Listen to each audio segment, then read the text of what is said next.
看家本領不經中傷，這雙眼也是最雪亮。明明人有最好修養，這惡霸怎麼越見囂張？盜賊喊出捉賊聲音最響，總可以最暗的晚上期待紅日上。挽手怎拍掌？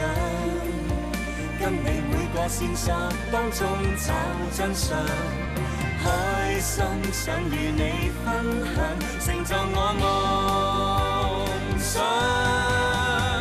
壞人送他一巴掌，為民請纓這畢生的理想，未來也許會是場硬仗，共我挽手闖天下，你想不想？賣相儘管醜樣，你都欣賞。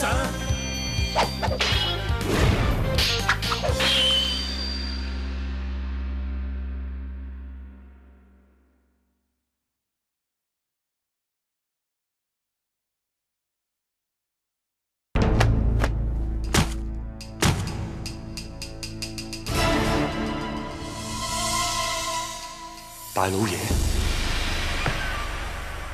大大，謝同僚，唔阻你啊嘛，坐低傾下偈啊！好啊，嚟飲茶。唉，我細佬崇文呢，一向都中意漂泊天涯，從來唔會喺一笪地方度逗留得太耐。佢同你咁投緣，做你師爺咁耐，呢啲真係緣分。呢啲真係緣分嚟，大老爺。無端端嗌我做大老爺啊！呢度唔係公堂，唔需要太客氣嘅。你根本就係大崇文。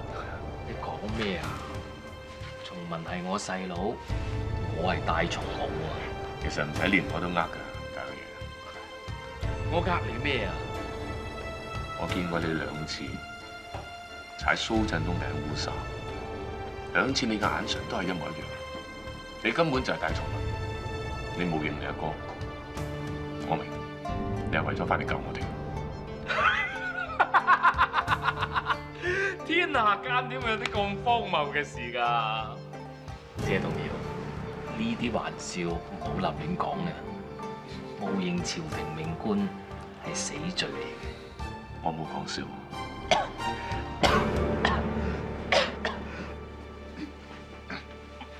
你哋謝同僚，你睇下，我真係俾你激到嘔血啊！你個病係？實不相瞞，我呢個內病係不治之症。大夫話我最多只有1年嘅命。我喺蘇振東2兄弟面前係死撐嘅。其實崇文講得好啱，對一個就嚟死嘅人嚟講，就算喺金陵度有一條街咁又點？就算成個金陵俾晒你咁又點？都係帶唔到落去。不如喺有生之年做多幾件好事，咁唔係更好咩？謝同僚，我的而且確係大崇武，我唔係大崇文。參見大人。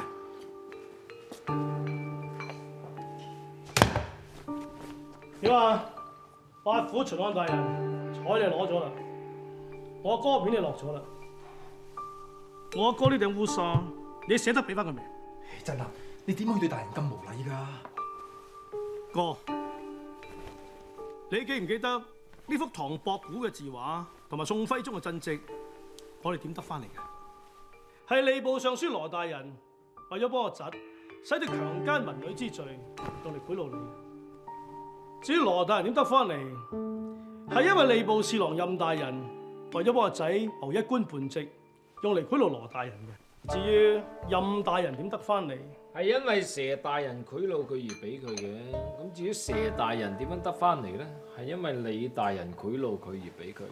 陳大人賄賂李大人，朱大人賄賂陳大人，何大人賄賂朱大人，趙大人賄賂何大人，一個賄賂一個，騰楞呱呱楞騰。若然要斬頭嘅，朝廷上上下文武百官都要斬頭，包括當今皇后同埋太子。但係從冇，我同你講，若然你要告發我哋嘅話，第一個人頭落地嘅一定係你。要斬頭，咁我咪好驚。我想有個秘密話俾你知，出邊嘅傳聞係真嘅。我真係有流血病，我就嚟死嘅啦！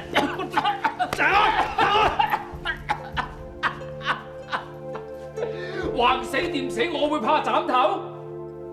我同你講啊，我剩翻冇幾多日子，我只係希望為啲老百姓做多啲好事，平反多幾件冤案。你行開！我冇時間同你哋呢啲咁嘅貪官污吏再糾纏落去。蘇振東，攞翻你頂烏紗，攞埋你兩副爛鬼嘢走！你今生今世唔好再踏足梁財園，亦都唔好再搞謝皇上一家人。如果唔係，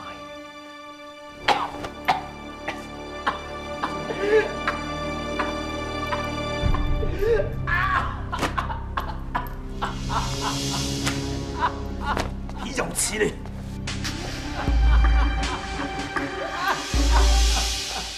我終於明白晒，你明啲咩？我哋即刻返京城。呢一個土有蒸肉餅、梅菜欖角烏頭咧係我整嘅，你哋試下。哦，即係食少兩味。咁我淨係食阿謝夫人煮嗰啲得㗎啦。你哋咪咁衰啦，佢真係落足心機咁煮㗎。等我試下。條魚真係蒸得好鮮喎，幾好味喎。睇睇，哇，唔係喎，篤嘅篤唔入喎，分明未熟透喎。相公，你唔使幫住我啦。不過第一次學煮餸咧係咁㗎啦，我又試唔到味，我又唔知佢生定熟、酸定鹹。哇！你煮餸唔試味㗎？咁麻煩你以後入少啲廚啦嚇。煮餸真係要試味㗎噃。我知，但我哋上次一交俾蘇振東害嗰陣時咧，我應承咗相公阿爺，如果我哋過到呢一關嘅話咧，我就以後都唔食肉，淨係食素㗎嘛。唔緊要啦，我而家開始學煮餸，每5日咧就學整一味，到3個月我同相公可以同房嘅時候咧，我就可以整16味餸俾相公你食㗎啦。阿妹，你頭先講咩話？你話你哋唔係新婚燕爾嘅咩？點解3個月後先至可以同房㗎？哦，大人係咁嘅，呢個我哋鄉下嘅一個俗例嚟嘅。咁通常我哋新婚之後咧，由第2日開始計咧，就要3個月後咧先至可以同房。你哋咩鄉下嚟㗎？我做官咁耐，走遍大江南北，從來冇聽過咁嘅俗例。哦，唔係鄉下嘅俗例搞錯咗，係我哋家傳祖先定落嚟嘅家規嚟嘅。即係我哋祖先咧，就驚啲後人嘅新婚燕爾，就掛住魚水之歡，不務正業，咁啊頂條咁嘅規例。嗰陣時我哋都係咁㗎，嗬。我同老爺咧就分房瞓咗5個月啦，佢哋而家減少咗2個月啦，好多㗎啦。真係好怪嘅嚟啊！你唔好講啲嚟啦，大家起筷啦嚇！嚟。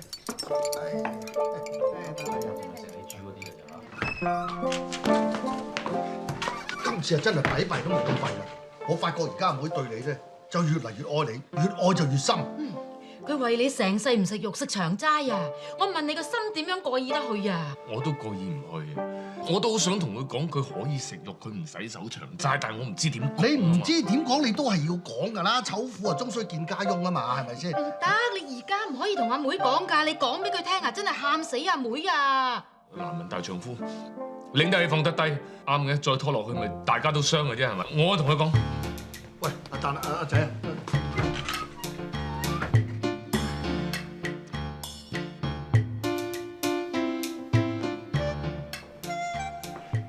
相公，梁子啊，有啲嘢想同你講啊。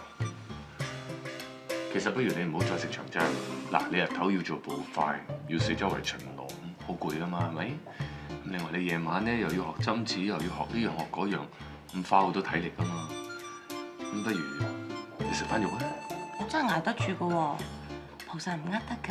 其實咧，我相公啊，你估唔估到咧？我受緊呢個咩嚟㗎？我哋兩嚿雲都唔係咩？唔係啊，係動物嚟㗎，好恩愛嗰啲咧，你再估下。哦，我整蠱你啫嘛，我一早已經睇到啦，咁似點會睇唔到啫？鴛鴦嚟嘅。係啊係啊，不過咧我都覺得好似學你話齋，似兩嚿雲多啲啊。不過唔使擔心啦，我計過啦，仲有85日，我哋就可以同埋一間房瞓啦。到時我一定會守呢一對鴛鴦枕嘅。哎呀，而家咩時辰啊？而家開始啦。我要落帳房學打算盤啊！唔同你講住啦，再首歌，再首歌。梁子啊！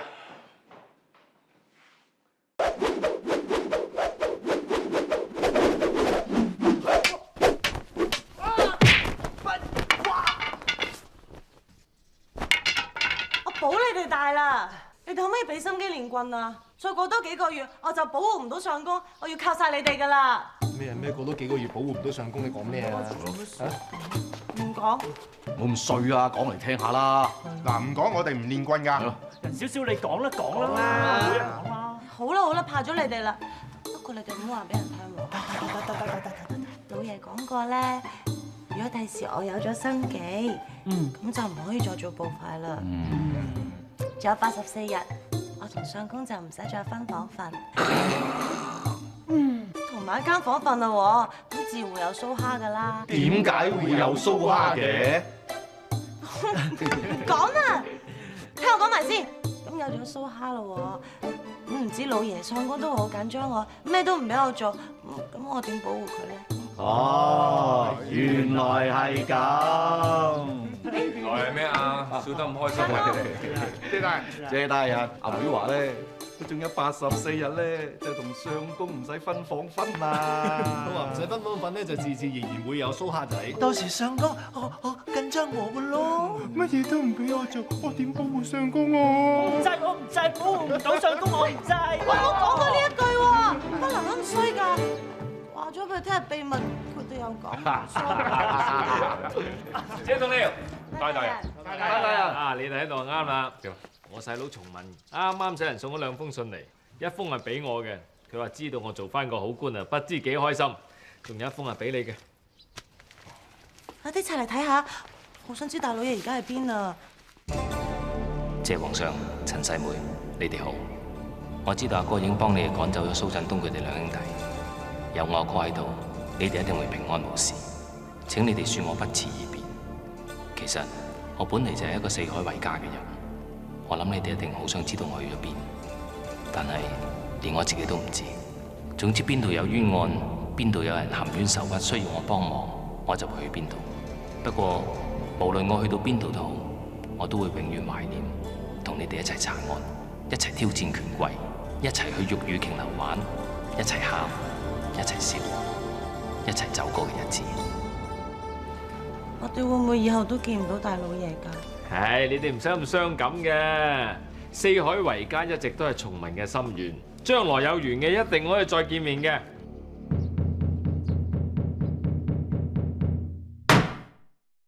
你哋擊鼓鳴冤，所為何事？謝大人，民女陳美娥，我要告嘅心口梁王氏，佢殺死我家姐。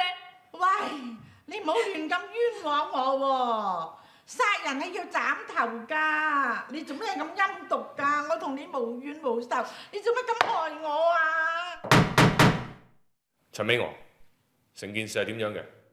梁王氏係我家姐嘅奶奶，佢一直都唔中意我家姐，一直以嚟成日都對佢拳打腳踢。我每次見到我家姐，佢成身都係傷痕㗎。係啊，大人，我哋係佢隔離鄰舍嚟㗎，我哋成日見佢打佢新抱。係啊，謝大人，我都成日見佢打佢新抱，打到周身傷，好陰功㗎。民女原先今日係要見家姐探望一下佢，點知門口都未入到嘅時候，我見到佢成身都係血，啲血喺背脊係咁湧出嚟。我想問佢發生咩事，我家姐話俾我聽，梁王氏又再虐打佢。我家姐想反抗，梁王氏攞出一把刀，係咁喺背脊插咗入去。大人，我家姐臨死嘅時候，要民女為佢伸冤，大人要幫我啊！你咁行動都有嘅，你咁樣殺害梁大媽嘅？咩咁殘忍嘅你啊？大大人啊，你唔好聽佢講啊！佢個家姐唔係好人嚟㗎，佢嫁咗入門先至話俾我哋知，原來佢有暗病嘅，成世都要孭住個藥煲。我個仔為咗醫佢啊，屋企嘅嘢賣得嘅就賣，當得嘅就當。最慘嘅就係唔夠2年咋，就連我個仔都黑死咗啦！你話我幾傷心，我有乜辦法唔嬲啊？老實講啦，平時對佢呼呼喝喝，冚佢2巴，我承認啊，我係有啊，但係我點會咁陰毒，用張刀去插佢啊？你仲狡辯？我家姐唔係你殺死嘅，仲有邊個會殺佢啊？好啦喎，你唔好冤枉我喎，你有咩居心啊？你想點啊？大人，謝同你啊，大人，聖上嘅聖諭啱啱落咗嚟，佢恩准我留喺良才院度養病。仲有啊，佢知道你一家係清白嘅，成件事圓滿解決，佢不知幾開心。咁真係一個好消息喎！係啦，梁王氏嗰單案查成點啊？我驗過嗰條屍㗎啦，咁啊屍體身上面真係有好多咧俾拐杖打過嘅傷痕，我背脊話插咗刀，我相信真係因為流血過多而死。唉，呢個梁王氏啊，真係認真狠毒。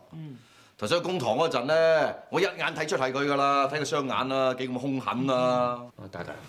但係我認為呢個梁王氏咧應該未至於兇狠到咁，所以我打算咧，陣間日上中天嘅時候咧，我會帶埋遊子姐去再驗屍。呢個方法，你細佬大聰文教我，大老爺咧真係教咗我好多嘢。唔知幾時再有機會可以同佢一齊查案。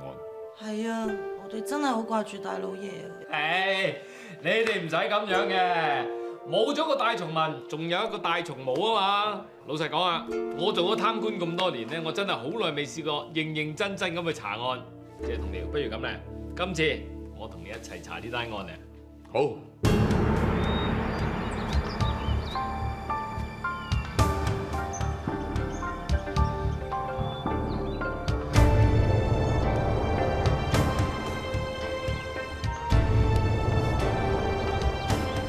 大人，佢身上面真係好多瘀痕啊！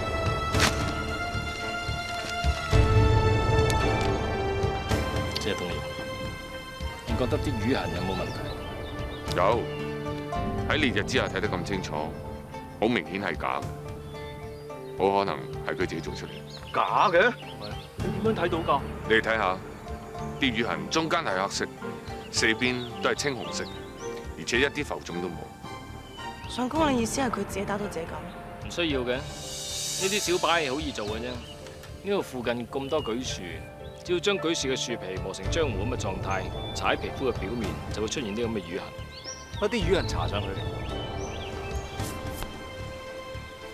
原來真係假㗎！睇嚟死者真係想誤導我哋，等我哋以為佢生前真係俾佢家婆毒打過。阿妹，你幫我反轉條屍，睇下佢背脊嘅傷痕。謝大人啊，會唔會係呢個女人咧扮俾人打傷，又專登插自己一刀啊，嫁禍佢家婆啊？佢唔可以自己插死自己。大人，點解你咁講咧？你過嚟啊！擰轉面，傷痕嘅位置喺呢度。照傷痕嘅情況嚟睇，兇器應該係垂直咁插落去，冇向上亦都冇向下。你當呢支樹枝係匕首插俾我。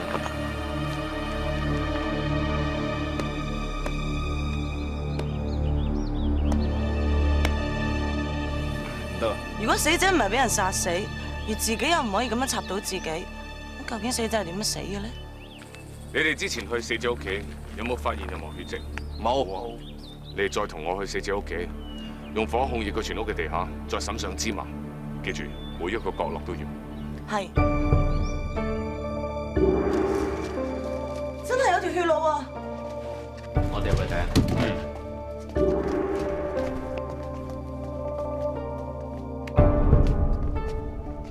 你哋睇下，條血路去到牆角冇咗啦。咁即係話個死者喺牆邊死嘅。唉，謝大人，一個人怨毒起上嚟，真係實在太可怕。係啊，都已經決定咗要尋死啊，咩都煙消雲散咯，何必怨氣咁重啊？你哋兩大高手又傾咩佛偈啊？唔明。你唔明啊？其實就係死者咧偷咗佢家婆把匕首，再插喺牆上面嗰個窿，跟住佢自己用個背脊咁樣撞埋。係咪咁啊，相公？又係噃，阿妹借一借先。嗱，呢個窿咧同個死者傷口差唔多高度㗎噃，嚇唔得。仲有個疑點，如果真係死者做嘅，咁邊個幫抹咗啲血跡啊？即刻同我死者個妹上堂。係，大膽陳美娥，本官已經確實知道你隱瞞住好多實情，快重實招來。冇啊，大人，文女所知道嘅嘢，全部都已經講晒㗎啦。陳美娥，自從本官做咗縣官之後，都未試過對人用刑，你係咪要試下？我真係已經講晒㗎啦，大人。忍你，同我先打30大板。大人，要命啦，大人！打！唔好打！我講啦，大人。講！大人，其實件事係咁樣嘅。喺2日之前，文女嘅家姐約咗我出嚟，我有嘢要同我講。佢話自己身患重病，不久於人世。佢話佢好憎佢奶奶，我要令到我老虔婆冇好日子過。每日家姐諗咗㗎啦，家姐自殺，然之後你就去報官，話家姐俾老虔婆殺死嘅。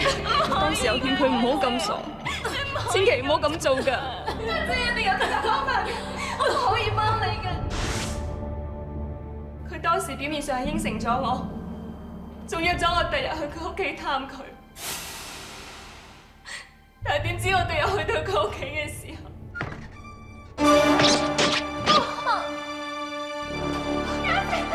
佢臨死之前不斷嗌我，叫我要幫佢講大話，所以我終於應承咗。家姐，於是我趁梁皇氏瞓覺嘅時候，將家姐條屍移到屋外面，然之後清理晒屋入邊嘅血跡，亦等所有嘅人都以為我家姐同梁皇氏係喺屋外面發生爭執，係梁皇氏用把刀插死我家姐。豈有此理！唔怪得人哋講黃蜂尾後針，最毒婦人心。大人，佢家姐抵死，佢都抵死㗎。咁嚟冤枉我，想我俾人斬頭。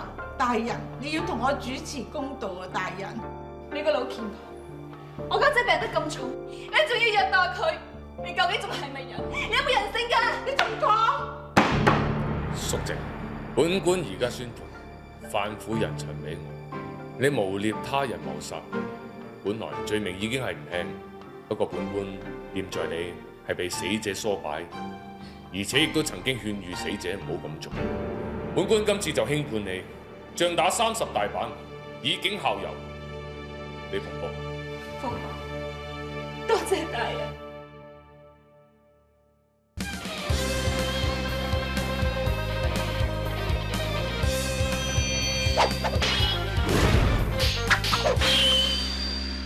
酒逢知己千杯少，最衰你聽日要返衙門，如果唔係，我一定同你飲天光，琴棋書畫無所不談。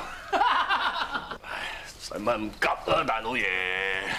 來日方長啊嘛！你叫我咩話？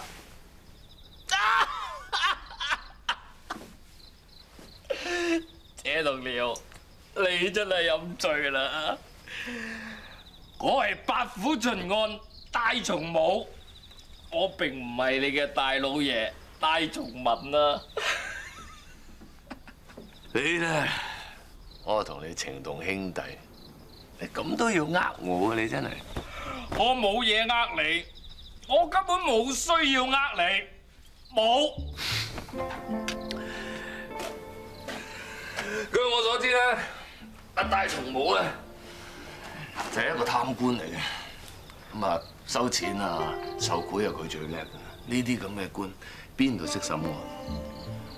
但係我今日睇你查案嘅時候，經驗非常之豐富。呢啲經驗咧，唔係話一朝一夕得翻嚟，係要長年累月、慢慢咁累積翻嚟先有嘅，大佬爺。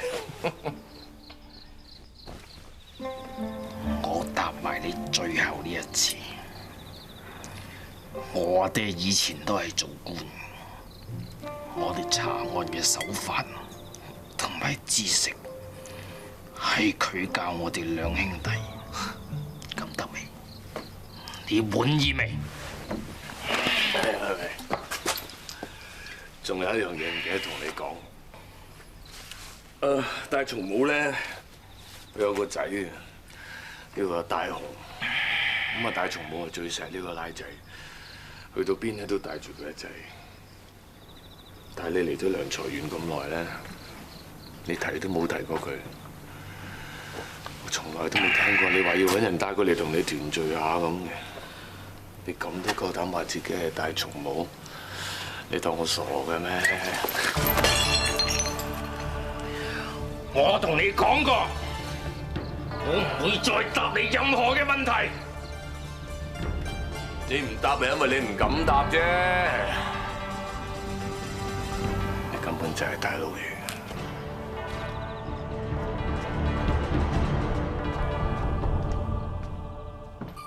大人，大人，睇下邊個嚟咗？熊仔，夫人，你都嚟咗啊！我收到你嘅信之後啊，超咗趕過良才園啊！咁熊仔成日都話要見你喎，我咪帶埋佢嚟咯。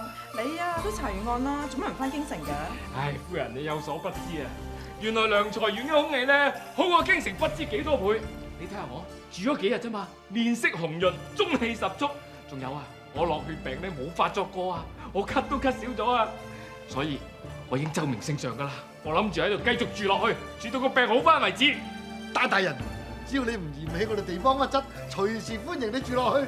阿大人係我哋全家嘅救命恩人啊！嗱，你同大夫人仲有令公子願意留喺度住幾耐咧，我哋都無任歡迎㗎。咁我打攪晒㗎咯喎！客氣客氣。阿爹啊，你之前教首詩咧，教得嗰兩句，快啲教埋我啦！得，我今晚夜啦，阿爹過兩日再教你啊。嗯。謝夫人，麻煩你安排個客房俾我夫人同熊仔。安排好晒㗎啦，我再去打點下嚇。好。夫人，你舟車勞頓啊，今晚早啲休息。我今晚咧飲多咗2杯，我都好攰啦，我休息先。嗯。大人請。好。係，請，帶你嚟睇下間客房啦。嚇。走啦。嚟，請。熊仔啊！咩啊？你要阿爹教你咩詩啫嚇？咪就係床前明月光咯。幾心機學啊？嗯。真係精靈嘅。嚟，請。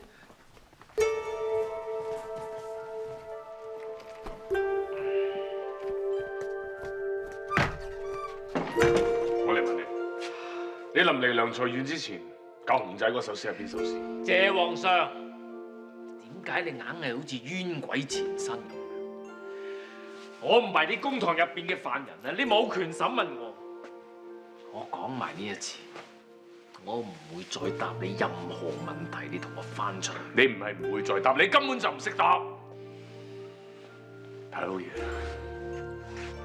我知你咁做係為咗救我哋，但係你知唔知你冒充朝廷命官，會斬頭誅九族？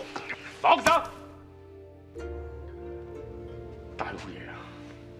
無論發生咩事都好，我淨係想你將個真相講俾我知。你唔好話俾我聽，你真係殺咗你阿哥。你好大膽！大老爺，大老爺，企喺度啊！大老爺，你有啲咩苦衷嘅，你不如同我講啦，我同你情同手足。無論後果係點樣，我同你一齊承擔，但係你唔可以再錯落去。謝皇上，容忍有個限度嘅。好，唔想我再煩住你啦。得，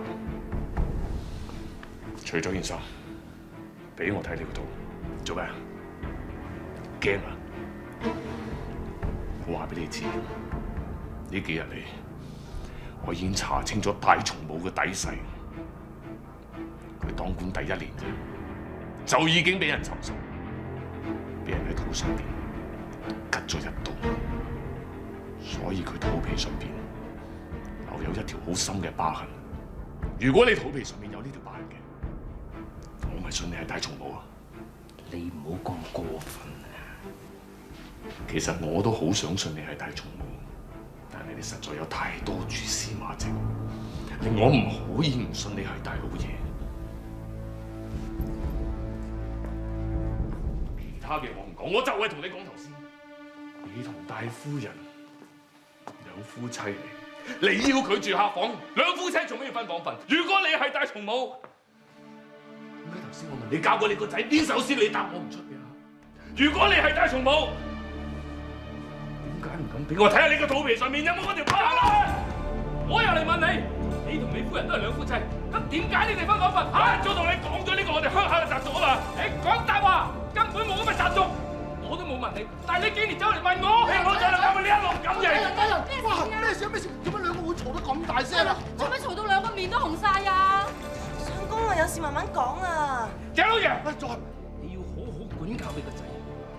我堂同八府巡按，聖上面前嘅紅人，但係你個仔一而再再而三話我係重文無形嘅。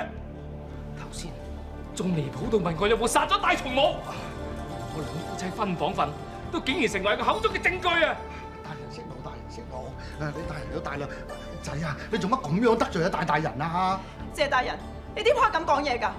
我哋兩夫婦分房瞓，係因為相公有落血病，佢唔想傳染俾我哋兩母子咋。係啊，自從阿爹有病之後，娘親就同我瞓，冇同阿爹一齊瞓㗎。我同你講，我同崇文係兩兄弟，我哋當然有好多相似嘅地方，但係有一樣嘢我同佢好唔同。崇文份人好大方，但係我唔係。我唔會俾人任意侮辱，有損我嘅官威嘅。謝皇上，如果你再夠膽話我係戴崇文嘅話，你就即係侮辱朝廷命官，我就即刻殺咗你！大人息怒，大人息怒，我會教訓個仔㗎啦，佢以後唔會咁冇禮對大人㗎啦。相公啊，你唔好再誤會大大人啊！大老爺係唔會扮大大人嚟呃我哋㗎。同大大人道歉啦，快啲啦，仔，快啲啦！係仔啊，你睇下，你激到大大人幾嬲？大大人係我哋全家嘅救命恩人嚟㗎。道歉啦！去啦！大大人，下官剛才激嬲咗大大人，而家向你賠罪。算啦，唔在你同我細佬情同手足，但係唔好再有下一次。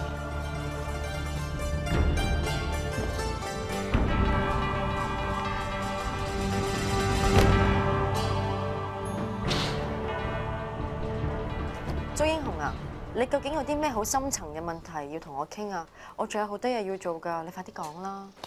你知道梁財院嚟咗個白虎巡按大人，佢特別關心梁財院嘅治安，亦都好體恤平民百姓。但係最特別嘅就係，佢好想知道街坊究竟點睇謝大人同埋我哋呢班官差。我又唔知點解佢咁相信我，而叫我揾你哋做一個問卷調查。問卷調查？咁查啲咩啊？淨係一條問題啫，就係想問你覺得究竟喺我哋衙門入邊，邊個係最正義，邊個最肯幫平民百姓，同埋邊個最有責任感？但係只可以揀一個嘅。咁一定係謝大人啦！嗱，謝大人佢為民請命，又屢破奇案喎，對我哋班百姓又好，就謝大人啦！謝大人好，謝大人好，但係謝大人係我哋嘅縣官嚟㗎嘛，唔算嘅，唔算嘅，要揀都揀謝大人啲手下，再揀。我諗到啦，係陳細妹，佢就義字行頭，又鋤強扶弱，又警惡懲奸喎，就揀阿妹啦。阿妹好，阿妹好，不過阿妹已經係謝夫人啦，身份啊特別咗啲，更何況如果佢出嚟同啲百姓講嘢咧，佢個女嚟有鼻音唔好嘅，再揀啦。呢個又唔計，嗰個又唔算啊，咁即係剩翻稅公、河粉、伊麵、一嚿飯，同埋周英雄你咯。唉，你話揀邊個好咧？好易揀嘅啫。咁啊，稅公啦。稅公，你揀個中眼都唔揀。咪即係咁，阿大人吩咐落個調查只係針對後生仔，而超過40歲等緊攞官援嗰啲。官援？官差前援助係唔使理嘅，即係剩翻粉麵飯。佢哋3個都好好，但係比較低調同埋功夫唔夠我好咧。唐瑞姑娘，唔知你介唔介意填我個名落去咧？唔介意。嗱就咁，大人亦都吩咐落，你揀咗呢個人之後，要寫幾句評語嘅。咁唔知你對竹蜻蜓呢份人有咩睇法咧？你覺得佢人品係點？你對佢有冇好感咧？啊，呢個竹蜻蜓啊，老實講啊，我覺得佢份人咧就比較懦弱，一啲勇氣都冇啊。有時咧，我仲覺得佢唔似一個男人添啊。原來你咁睇竹蜻蜓。阿爹。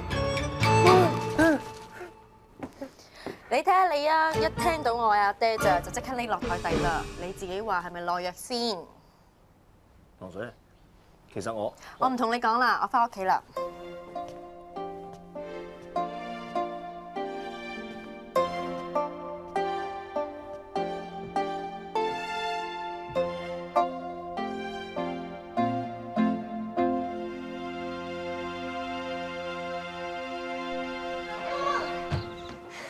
相公，點解你會翻咗嚟？你咪叫我幫你去京城查啲嘢嘅，而家唔使去啦。點解？我喺三水鎮嗰陣時咧，見到大老爺啊！阿妹，你見到大老爺？你真係見到我細佬？係啊。佢而家點啊？喺邊度撞到佢㗎？我喺茶樓撞到佢㗎。啱啱先咧幫兩父子平反咗一單冤案啊！佢兩父子不知幾開心啊！好，我細佬果然係四周圍幫人伸冤啊！點解你唔叫佢翻嚟啫？係咯，家嫂啊，你有冇幫我哋問候佢啊？我有講㗎，不過大老爺咧話佢唔會再翻嚟啦。佢話而家四海為家，周圍幫人伸冤咧，不知幾開心啊！仲有叫我問候你哋添啊！佢仲話第時有冇機會見面咧，就要睇緣分啦。都啱嘅，我細佬嘅心願就係四海為家。學佢話齋，大家有冇機會見面，睇緣分啦。係啊，家嫂啊，你見到阿大老爺咧，咁就真係好啦。我心頭一塊大石啊，放低啦。呢上一次啊，阿仔咧同阿大人你嗌交嗰陣咧，我都真係有啲懷疑咧，你啊就係大老爺嘅。你知啦，係咯，佢兩個一個餅印咁噶嘛。哇，而家證實唔係就好啦，冇嘢啦，冇嘢啦。仔啊仔，以後咧你唔好話大人就係大老爺啦。嗱，家嫂都自己撞到啦，唔通呢個世界有兩個大老爺咩？好啦好啦，成個誤會都清楚晒啦。嚇，食飯啦食飯啦！食飯啦食飯啦！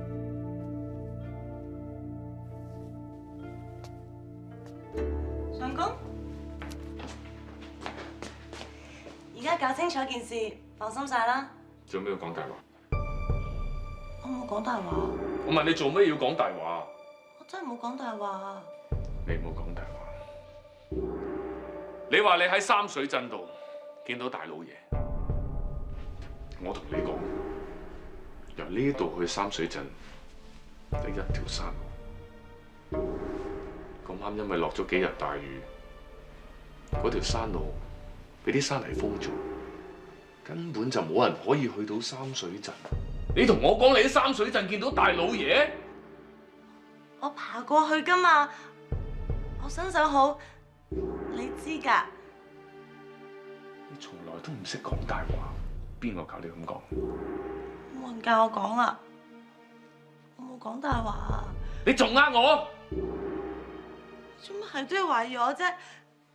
我真係冇啊！做乜唔信我啊？好，你係咪要我親自去一次三水鎮，睇下有冇嗰兩父子，睇下有冇真係發生過嗰單冤案，你先肯同我講真話？你仲要呃我呃幾耐？對唔住啊，相公，我真係冇心呃你㗎，對唔住啊！係咪有人教你咁做？係邊個講？你唔使驚，話俾我聽係邊個？係大曹母大人教我講大話。嗰日叫我出京城，去到城門嘅時候，大人就接住我，佢問我係咪去查探佢嘅生活，佢好似知道晒我點諗。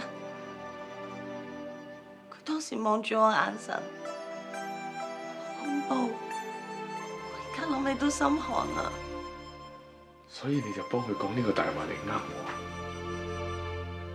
等我以後都唔再懷疑佢。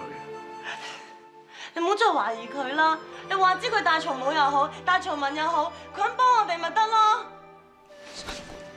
你唔好再理呢件事，你亦都唔好再問咁多。相公啊，我真係好擔心你啊！我呢幾日都發埋同一個夢，我夢到你去查佢嘅生活，佢快起攞你上嚟，一腳踩你頂烏紗度，仲打你80大板，打到你殘廢啊！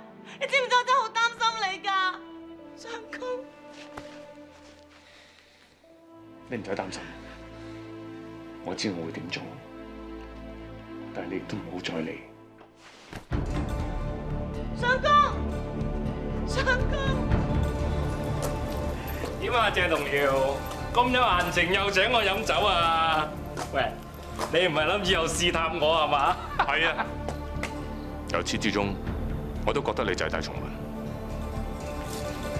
如果你係大老爺，我一定唔會眼白白睇住你發下彌天大罪，我都唔出聲。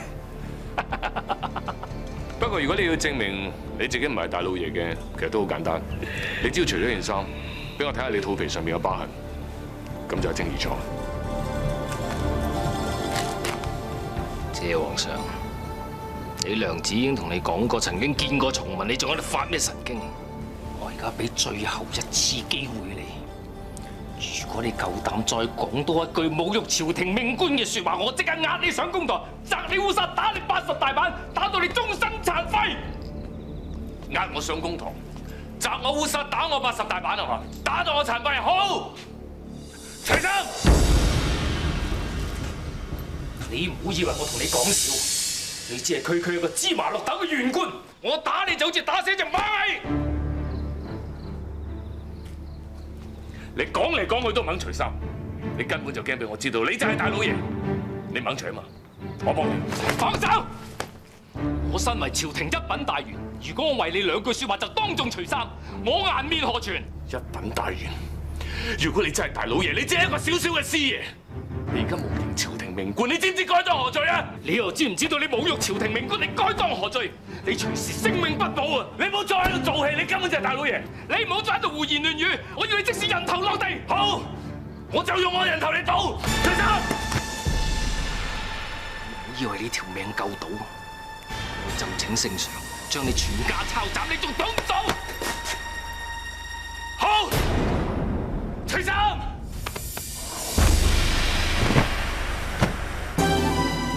你睇清楚，我到底係大松母定係大松文？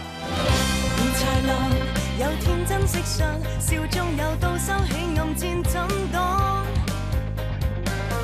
自有看家本領，不經中傷，這雙眼也是最雪亮。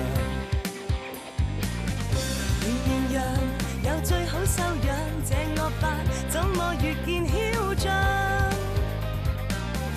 盜賊喊出捉賊聲音最響，總可以最暗的晚上期待紅日上。單手怎拍掌？跟你每個線索當中找。